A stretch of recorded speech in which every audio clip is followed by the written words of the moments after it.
우리가 누가 더 일을 많이 했는가를 서로 계산합니다. 이 계산법이 맞을까요? 안녕하세요. 하루를 말씀으로 시작하는 오늘의 묵상입니다.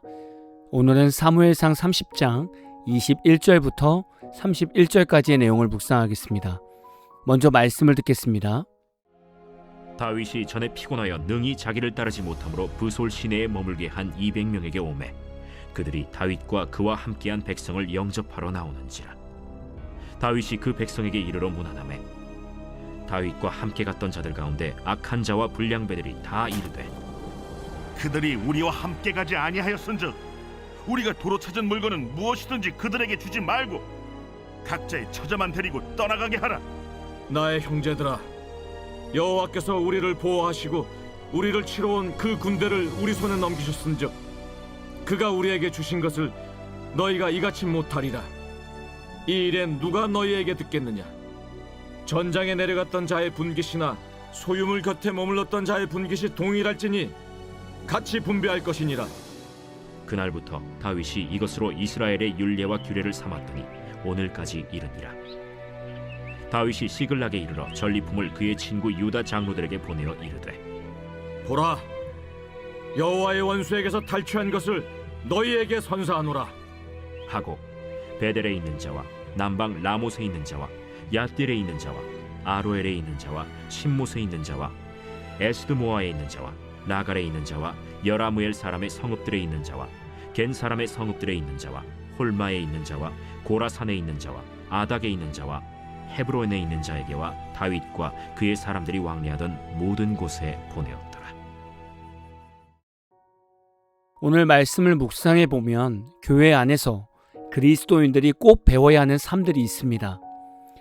오늘 말씀을 먼저 간단히 정리해 보면 이렇습니다.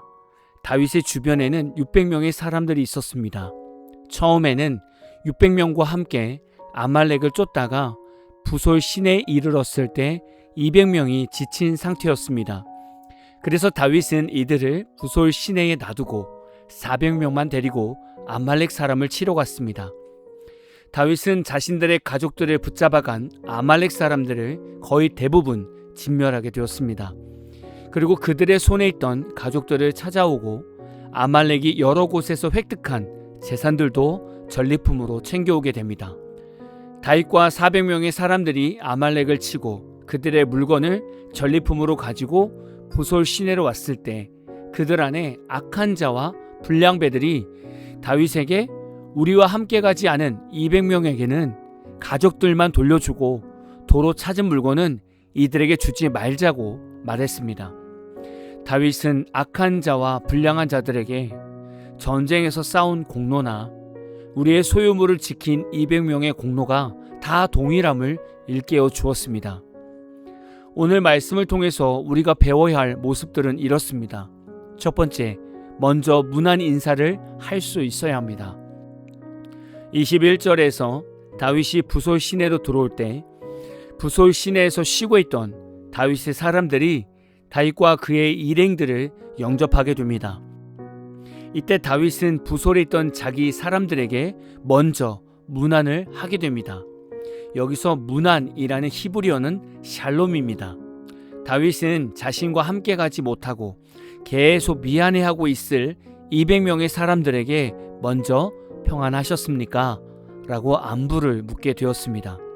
예수님을 믿는 그리스도인들은 다윗과 같은 넉넉한 마음을 가져야 합니다. 어떤 일로 미안해하고 있는 성도가 있다면, 지쳐있는 성도가 있다면, 힘들고 어려운 일 가운데 고통당하는 성도가 있다면, 교회 온 지 얼마 안 돼서 어색해하고 있는 성도가 있다면 우리는 먼저 손을 내밀어 인사할 수 있는 넉넉한 마음을 가져야 합니다. 두 번째, 성과로 성도를 판단하면 안 됩니다. 악하고 불량한 사람들은 전쟁에서 실질적으로 고생한 자신들이 전리품을 취해야 되고 부솔 시내에서 자신들의 소유물을 지키고 있었던 200명의 사람들은 전쟁을 하지 않고 쉰 것으로 충분히 수고의 대가를 받았다고 생각합니다. 우리는 너무나 쉽게 성과주의, 승리주의에 빠져 삽니다. 우리는 누가 가르쳐주지 않아도 내가 누구보다 더 많은 일을 했는지, 내가 누구보다 일이 더 힘든지를 계산하게 됩니다. 당연히 일의 많고 적음이 보일 수 있고 일의 난이도도 차이가 있을 수 있습니다. 그러나 일의 힘듦은 저마다 체격과 체력에 따라 다 다를 수 있습니다. 그래서 항상 내가 더 힘들고 내가 더 많이 일했다고 말할 수 없는 거죠. 예를 들면 해병대를 제대한 청년이 군 생활이 힘들었겠습니까? 아니면 주민센터에서 일하는 상근 예비역 청년이 힘들었겠습니까? 객관적인 데이터로는 당연히 해병대가 힘들 수 있습니다. 객관적으로 평가를 해본다면 해병대가 힘든 부대이니 고로 상근 예비역에서 근무한 청년은 다 힘들지 않다라고 말할 수 있습니다. 그러나 정말 이렇게 객관적인 평가로 군 근무의 경중을 판단할 수 있을까요? 주민센터에서 상근 예비역으로 근무하면서도 정신적 스트레스를 많이 받을 수 있습니다. 사람은 이렇게 자기 중심적으로 성과를 책정합니다. 그런데 하나님께서는 어떻게 책정할까요? 복음서에서 달란트 비율을 보시면 하나님은 각자의 위치에서 100%로 계산하십니다.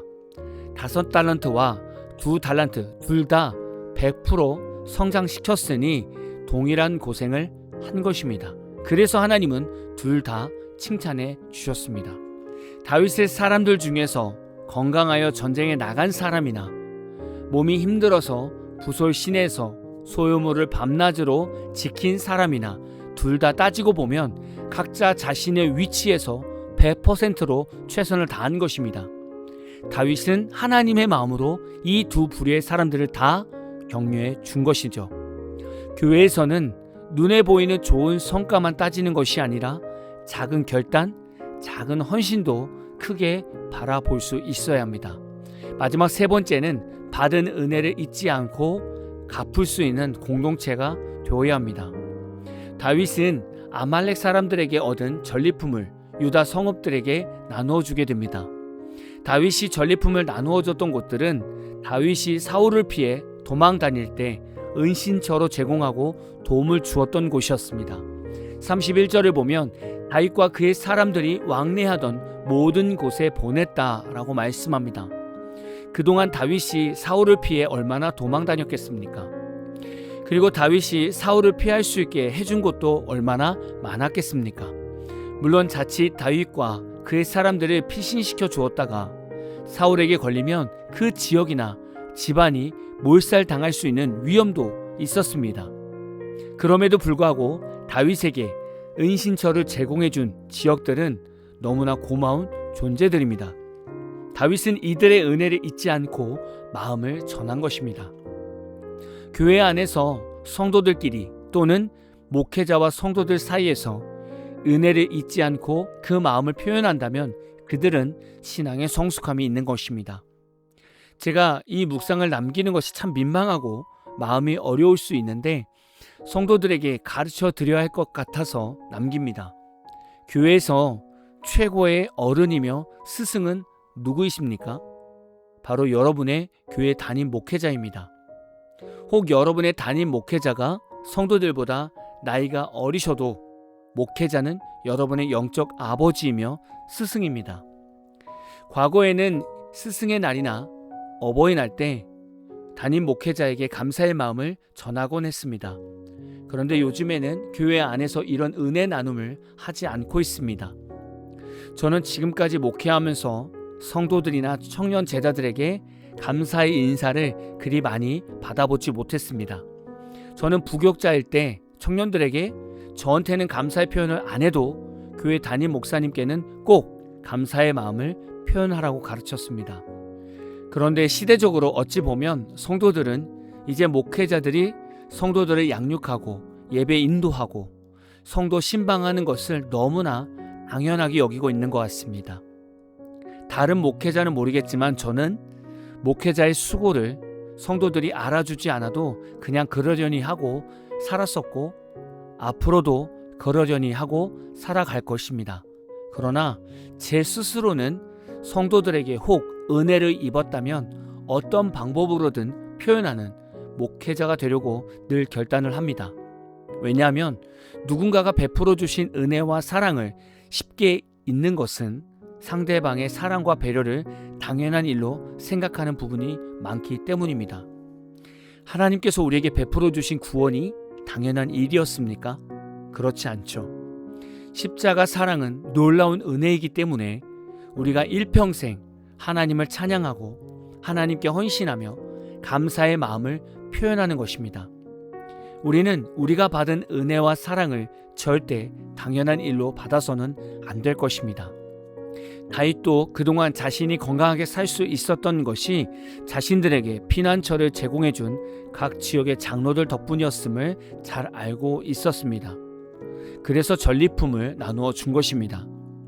혹시 여러분 주변에서 여러분을 위해 중보 기도해 주시는 목회자나 속장과 같은 소그룹 리더들이 계십니까? 이분들의 수고와 사랑을 감사함으로 받고 계십니까? 그리고 감사한 마음을 그들에게 표현해 보셨습니까?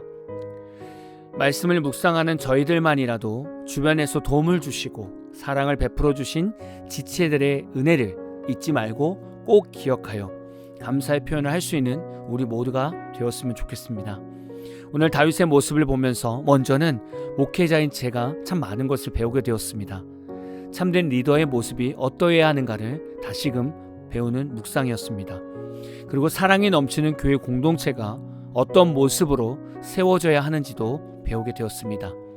오늘 하루 여러분도 말씀을 묵상하시면서 다윗의 여러 행동 가운데 어떤 부분이 더 은혜가 되고 도전이 되셨는지를 깊이 묵상하시면서 하루를 말씀으로 승리하시기를 진심으로 축복합니다. 오늘 마무리 찬양은 아가파워 워십의 기억하네 라는 찬양입니다. 찬양 후에는 잔잔한 연주곡이 있습니다. 말씀을 생각하면서 기도하는 시간을 가져보십시오.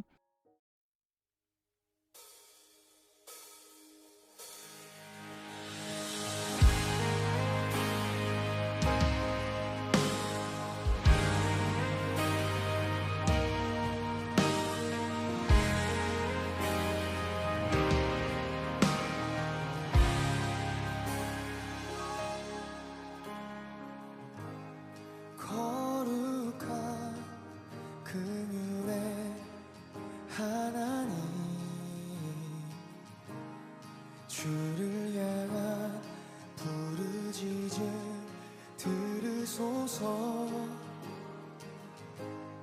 주께서 영원히 버리실까? 다시는 은혜를 베풀지 않으실까? 지존재 오른손이 무지한 내 맘을 만지시네. 주 말씀을 낮은 목소리로 선포해. 기억하네. 주가 행하신 이 안이 눈을 드네. 주님의 길은 큰 바다에 있네. 인도하셨네. 주의 팔로 주 능력으로 속량했네. 놀라워라 오 하나님, 너를 위대하신 주.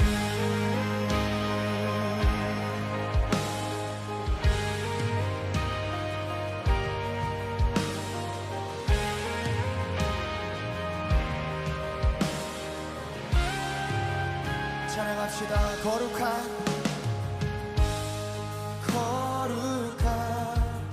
긍휼의 하나님, 주를 향한 부르짖음 들으소서.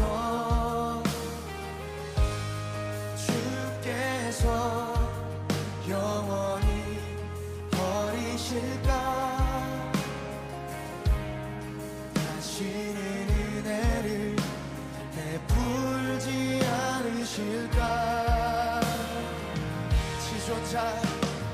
지존자 오른손이 무지한 내 맘을 만지시네.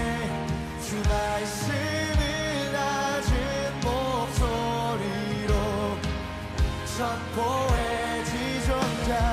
지존자 오른손이 무지한 내 맘을 만지시네. 주 말씀을 낮은 목소리로 선포해. 기억하네 주가 행하신 기약이. 눈을 뜨네 주님의 길은 그 바다에 있네. 인도하셨네 주의 팔로 주 능력으로. 속량했네 놀라워라 오 하나님 거룩대하신 주. 만군의 주께 두 손을 들고 싱 할렐루야. 바다를 가르신 주님께 싱 할렐루야. 궁창이 소리내어 찬양해. 싱 할렐루야. 내 속에 모든 것들아 다시 갈래. 만군의 두 손을 들고 싱 할렐. 바다를 할렐루야. 싱 할렐루야. 궁창이 소리내어 찬양해. 내 속에 모든 것들아 다시 할렐루야. 기억하네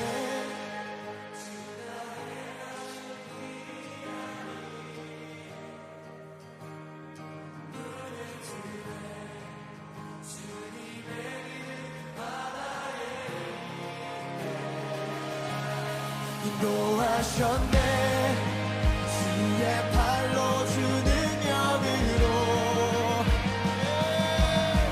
속량했네 놀라워라 오 하나님 거. 기억하네